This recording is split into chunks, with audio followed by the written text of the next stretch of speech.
Ya oke guys, selamat sore, kembali lagi bersama saya. Hari ini hari Senin tanggal 26 Desember sekitar jam 4 lewat ya, hampir setengah 5 sih. Oke, untuk pembahasan kita pada hari ini merupakan saham requestan juga guys ya. Ya ini namanya maraton saham sektor properti guys. Ya karena dari kemarin kita bahas properti terus, termasuk ini nih pada hari ini juga ini kita akan membahas sektor properti ya yang merupakan requestan dari salah satu penonton juga begitu ya. Langsung aja ya guys ya, kita harus mempertimbangkan apakah kita mau masuk atau enggak ya, mau hold atau enggak, atau mau dijual itu berdasarkan laporan keuangan, jangan berdasarkan isu-isu kayak gitu ya guys ya. Jadi tetap kita lihat fundamentalnya. Oke, sebelum ke fundamental kita lihat dulu untuk profilnya ya. Profilnya ya DCP atau Adi Komuter Properti. Ya saya kira ini awalnya adalah perusahaan yang menyediakan layanan komuter lain gitu guys ya, yang di Jakarta itu. Ternyata memang ini khususnya itu fokusnya ada di pengembangan properti apartemen ya guys ya, dan juga hunian rumah. Nah ini dia nih, pengembangan dan penjualan apartemen dan juga hunian rumah. Kemudian ya ini rumahnya seperti tapak ya, rumah tapak begitu, rumah minimalis, ada juga villa, komersial area ya seperti shop house, mall juga ada ya, sporting retail ya, kayak department store gitu berarti. Kemudian ada juga culinary spot ya seperti food court begitu. Kemudian ya ini berada di area Jabodetabek ya, yang dekat dengan LRT begitu ya. Ya jadi memang untuk ekspansinya sendiri memang taraf masih taraf kota ya guys, maksudnya ya Jabodetabek aja kayak gitu. Nah ini juga perlu kita garis bawahi guys, dalam kita menentukan suatu emiten untuk kita investasikan begitu. uh, kita juga harus mempertimbangkan apakah perusahaannya itu ekspansinya itu terbatas atau tidak ya. Semisal sebagai contoh, perusahaan A ya itu ekspansinya ada di taraf kota aja ya, kemudian perusahaan B ekspansinya ada di taraf nasional ya, artinya di dalam Indonesia begitu, tapi memang sudah mencakup luas ya, dari berbagai pulau ya, juga ada mungkin apa namanya ininya, cabang-cabangnya seperti itu. Nah perusahaan C ekspansinya itu tingkat global, artinya juga dia melakukan ekspor. Nah jika bisa, kalau bisa memang carilah perusahaan yang C ini guys ya, jadi perusahaan yang melakukan ekspor, jadi tidak hanya bermain di dalam negeri aja. Kenapa demikian? Karena memang jika ekspansinya itu terbatas ya, maka itu akan berpengaruh ke labanya seperti itu. Tapi jika ekspansinya itu tidak terbatas, artinya dia memiliki pemasaran yang lebih luas seperti itu di luar Indonesia sebagai eksportir begitu, ya pasti akan berpengaruh juga ke labanya, artinya labanya juga tidak di segitu-gitu aja kayak gitu guys. Dan pastinya juga apa ya, ada kemungkinan juga terus bertumbuh seperti itu sih guys ya. Nah untuk ADCP ini memang ya kita tahu bahwa perusahaan properti memang mainnya di hanya tingkat aras kota aja guys kayak gitu, jarang yang memang dia punya di luar pulau atau memang nasional gitu ya, tingkatnya udah nasional kayak gitu memang jarang sendiri. Nah maka dari itu nanti kita lihat nih IPS-nya memang segitu-gitu aja guys kayak gitu, jadi kemungkinan dia untuk ekspansi lebih itu memang kurang ya, kecuali kalau dia punya sektor bisnis lainnya selain properti ini kayak gitu, itu mungkin masih bisa guys kayak gitu guys ya. Jadi memang ini juga salah satu tipsnya ya, carilah perusahaan yang dia tingkat ekspansinya itu luas kayak gitu. Oke lanjut, ini didirikan 2018 ya, baru aja berarti ya guys ya, sektornya properti. IPO-nya tahun ini guys ya, di bulan Februari di awal tahun ini, kemudian masuk papan utama. Kalau nggak salah harga IPO-nya itu 130 ya, kalau saya dulu pernah mantau dia. Kemudian pemegang saham di masyarakatnya itu, nah ini juga harus digarisbawahi guys. Jadi untuk jumlah saham di masyarakat itu hanya 10% kayak gitu. Kenapa menurut saya 10% ini kurang worth it guys ya, tapi memang apa ya, wajar karena apa, karena dia baru tahun ini IPO kayak gitu ya. Jadi biasanya memang perusahaan-perusahaan yang IPO memang untuk mengeluarkan lembaran di masyarakatnya itu memang kecil dulu guys, tapi nanti lama-lama dia ngeluarin atau nerbitin saham baru. Ya, ini nama dewan komisarisnya. Kemudian untuk income-nya sendiri memang kebanyakan dari sektor properti ya. Adapun juga dia income-nya dari pengelolaan hotel dan juga operasi bersama. Untuk operasi bersama ini bisa jadi memang properti gabungan kayak gitu ya. Properti gabungan dengan perusahaan lainnya. Kemudian untuk pergerakan harga saham semenjak IPO-nya cenderung downtrend guys. Nah, ini juga ada indikasi nih, ini hati-hati nih ya. Ketika suatu saham itu sahamnya bergerak, kemudian di bawah harganya, dia kan dia belum sempat naik nih. Jadi IPO-nya ini, harga IPO-nya ini adalah ATH-nya guys, kayak gitu. Nah, ini juga ada indikasi bahwa ada sekelompok atau individual begitu yang sudah mendapatkan harga sahamnya itu di bawah kayak gitu sebelum IPO. Jadi dia pun juga kalau menjual sekarang pun juga tetap untung kayak gitu ya. Nah, ini juga bisa jadi kayak gitu ya. Ini masih indikasi ya guys ya. Jadi belum ada, maksudnya ada beritanya atau apa, tapi ada indikasi seperti itu. Kenapa Kak? Karena kalau kita lihat ya, mana ada sih bandar atau kelompok begitu yang menjual rugi semenjak IPO, kan dia belum pernah ATH nih guys. Ya, belum pernah ATH lagi kayak gitu. Jadi bisa jadi kayak gitu guys. Jadi hati-hati ya untuk pergerakan harga saham seperti ini. Kemudian, nah ini saya tunjukkan untuk order booknya guys. Nah ini seperti yang saya sudah bilang, tidak cenderung ramai. Di harganya sekarang 67 aja, itu jumlah lot hariannya aja 30 ribuan kayak gitu. Ini hampir sama dengan jumlah lot hariannya dari PTBA dan Adro yang notabene lebih rame. Artinya bahwa ya ADCP ini memang akan kesulitan nanti dia ketika menembus mungkin 500, ya mungkin harga sahamnya eh, jumlah lot hariannya mungkin ya bisa seratusan kayak ITMG sekarang kayak gitu loh ya. Jadi akan kesulitan nih kalau ada orang untuk menjual atau membeli saham secara banyak kayak gitu ya.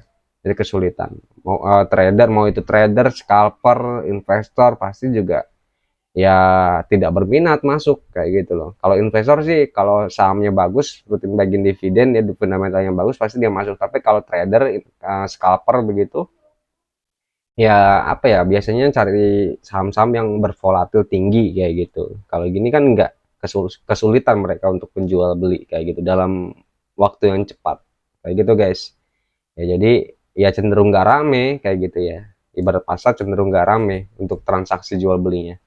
Kemudian langsung aja kita lihat di sini, pernya udah jelas kemahalan. Kenapa kemahalan ya, karena per yang murah itu di bawah 5. Kalau udah di atas 5 ya, di atas 5 masih worth it sih, tapi kalau udah di atas 10 apalagi sampai 21 begitu ya udah kemahalan banget harganya sekarang. Ya wajar lah dia turun kayak gitu kan. Kemudian itu kalau kita lihat dari pernya ya guys ya, tapi kalau kita lihat dari PBV nya memang 0, masih murah kayak gitu.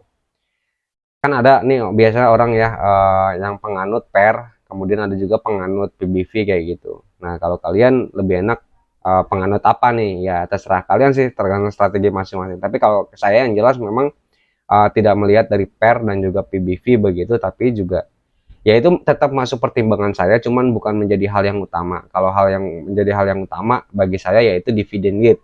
Apabila dividen yieldnya masih oke, gede, di atas 10%-an, saya masuk kayak gitu guys. Itu. Kemudian total liabilitas to equity-nya 1,52 kali nilainya. Artinya bahwa hutang-hutangnya itu lebih besar daripada modal dia. Nah, ini juga perlu dinotis ya, garis merah nih. Kenapa? Karena memang ya kalau dia mau apa ya, berekspansi agak kesusahan guys kayak gitu ya. Karena apa? Karena memang utang-utangnya lebih gede daripada ekuitasnya kayak gitu ya. Bisa jadi memang ini nanti calon-calon saham gope ini, gocap kayak gitu. Gocap ya guys ya, bukan gope, gocap kayak gitu ya. Hati-hati guys. Kenapa? Karena memang kalau kita lihat liabilitasnya lebih dari ekuitasnya. Tapi kalau kita lihat coba untuk pergerakan apa namanya, perkembangannya, perkembangan liabilitasnya memang dia menurun ya guys ya. Dia tinggi itu di bulan Januari guys. Coba kalau kita lihat 5 tahun terakhir. Ya kalau kita lihat 5 tahun terakhir memang dia hutang-hutangnya nambah ya. Nol, dia sempat nol sih ya waktu di bulan Juli 2021, Juli 2020, Juli 2019. Ya rata-rata Juli dia utangnya nol guys ya. Utangnya nol, tapi dia Juli 2022 dia lebih gede justru daripada ekuitasnya kayak gitu. Nah ini hati-hati guys ya. Jadi liabilitas to equity-nya ini lebih gede nih liabilitasnya nih kayak gitu. Ya artinya utang-utangnya lebih gede. Kalau kita lihat dari 5 tahun terakhir memang dia utang-utangnya cenderung naik, tapi kalau kita lihat setahun terakhir dari bulan Januari sih dia mudah mengalami penurunan kayak gitu. Ya yang awalnya dia berada di range 1,85, artinya utang-utangnya lebih gede 1,85 kali daripada modalnya. Sekarang udah berada di area 1,52 kali lebih gede daripada modal-modalnya kayak gitu. Ya, itu sih guys. Ya, jadi hati-hati liabilitasnya uh, udah apa ya nggak worth it gitu loh. Kemudian kalau ROE sendiri ya 5%-an ya kecil. Ya ROE-nya kecil guys, 5%-an. Coba kalau kita lihat perkembangan ROE-nya di sini ROE ya dalam 1 tahun terakhir memang ROE-nya mengalami penurunan guys. 5 tahun terakhir kalau kita lihat dari 5 tahun terakhir sih ROE-nya mengalami kenaikan ya, bahkan dia tidak punya ROE atau kemampuan dia untuk mengembalikan modal-modalnya itu di 2019 sampai 2021 dia nggak punya ROE guys, 0% kayak gitu. Kemudian dia udah mulai naik di dari pertengahan Juli 2021 sampai saat ini ROE-nya tertinggi di angka 6%-an ya, itu di bulan Januari awal 2022 kayak gitu guys. Ya ROE-nya sih menurut saya 5%-an ya belum worth it ya. Yang worth it itu memang di atas ya, kalau saham properti di atas 10%-an lah kalau paling enggak kayak gitu. Tapi kalau di bawah 10% sih enggak worth it kayak gitu ya. Itu sih guys, itu dari segi fundamental dan juga rasionya. Oh ya, kita membahas laba. Nah, kalau labanya di sini memang secara Q and Q mengalami penurunan, tapi secara years on years itu mengalami kenaikan kayak gitu. Nah, selama memang dia labanya tidak minus ya, tidak minus, berarti kan tadi hutangnya termasuk hutang jangka panjang guys ya, kayak gitu. Ya kalau dia bisa mampu untuk melunasi utangnya bisa ditekan lagi, bahkan bisa berkurang daripada modal-modalnya ya, itu ya bagus ya. Tapi kalau seperti saat ini ya, sekarang ini memang belum worth it meskipun labanya positif kayak gitu. Ya kan kecenderungan dia untuk ke 50 sih ada guys. Cuman ya apa ya, nggak tidur selamanya menurut saya. Kenapa? Karena dia masih memiliki laba yang positif kayak gitu guys ya. Masih memiliki laba yang positif. IPS-nya pun juga saya lihat juga positif guys ya. 1 dan IPS anualisnya 3 kayak gitu. Tapi kalau dia hutangnya udah jatuh tempo bisa jadi ya jadi minus kayak gitu. Modal apa namanya labanya bisa jadi minus untuk bayar utang kayak gitu. Hati-hati guys ya. Jatuh temponya itu kapan kayak gitu. Yang jelas memang hutang-hutangnya lebih gede daripada apa namanya modalnya dia atau ekuitasnya dia. Kayak gitu guys. Kemudian itu ya kalau dari segi apa namanya laba fundamental, rasio ya, profile ya. Kalau menurut saya memang tidak lebih worth it daripada Demas kemarin ya. Demas, kemudian GPRA juga. Sebetulnya GPRA itu bagus ya, laporan keuangannya bagus, utang-utangnya pun juga relatif rendah, cuman dia dividennya kecil. Itu aja. Yang lainnya sih oke kayak gitu. Kalau Demas ya kebalikannya, Demas itu memang IPS-nya naik turun ya kayak gitu. Tapi memang dividennya oke. Dan dia satu lagi nggak volatil dia untuk Demas. Jadi dia kita bisa memanfaatkan nanti menjelang come dividennya lumayan gede soalnya kayak gitu ya. Kita bisa pilih tuh ambil capital gain ya, kan cenderung naik harga sahamnya yang menjelang come atau mungkin ambil dividennya sekalian kayak gitu. Ini untuk Demas ini persis mirip BJTM guys, ketika dia mendekati come pasti harga sahamnya dikerek naik kemudian dibawa turun lagi kayak gitu. Tapi kalau Demas ini memang interimnya memang lebih gede daripada finalnya kayak gitu guys ya. Nah tapi kalau ADCP ini ya kurang worth it menurut saya kayak gitu sih untuk sekarang ya. Kalau untuk kedepannya saya ya tetap kita lihat laporan keuangannya lagi nanti ya. Bisa jadi saham yang saat ini menurut saya belum worth it ya, entah suatu saat kapanpun itu worth it ya pasti saya masuk kalau dia udah worth it laporan keuangannya kayak gitu. Tapi sebaliknya kalau yang saham yang menurut saya layak sekarang untuk di hold, bisa jadi juga ke depannya juga apa ya nggak worth it lagi ya pasti saya jual kayak gitu guys ya. Itu sih. Kemudian kalau kita lihat dari teknikalnya di sini, lihat dulu.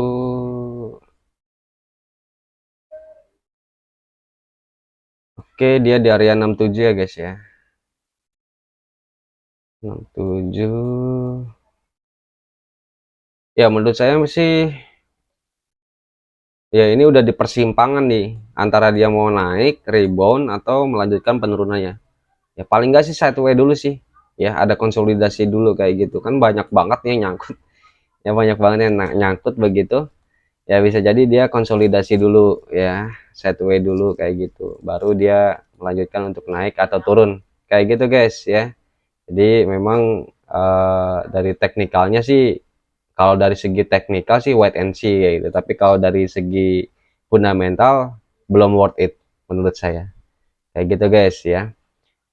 Silakan putuskan mau masuk atau enggak, tergantung strategi apa yang kalian punya kayak gitu ya. Itu sih. Ya yang jelas sih kalau menurut saya saham properti yang menjadi perhatian saya sejauh ini sih ada Demas ya, kemudian Pakuwon ya, itu Pakuwon itu lumayan sih kalau menurut saya. GPRA ya sayangnya memang GPRA ini dividennya kecil, tapi fundamentalnya bagus. Itu menarik banget itu GPRA itu guys. Jadi harganya segitu. Oke, cuman nggak volatil juga sih kalau GPRA itu. Ya, paling juga mentok-mentok juga cepean lah dia, nggak mungkin ya nggak tahu juga ya. Maksudnya susah untuk ke 1000 ya menurut saya sih kayak gitu. Itu sih guys. Oke, mungkin pembahasan kita di saham ADCP ini atau Adi Komuter Properti Tbk cukup sampai di sini. Jika video ini bermanfaat untuk kalian berinvestasi, jangan lupa untuk subscribe. Sampai jumpa di lain waktu. See you semua, bye.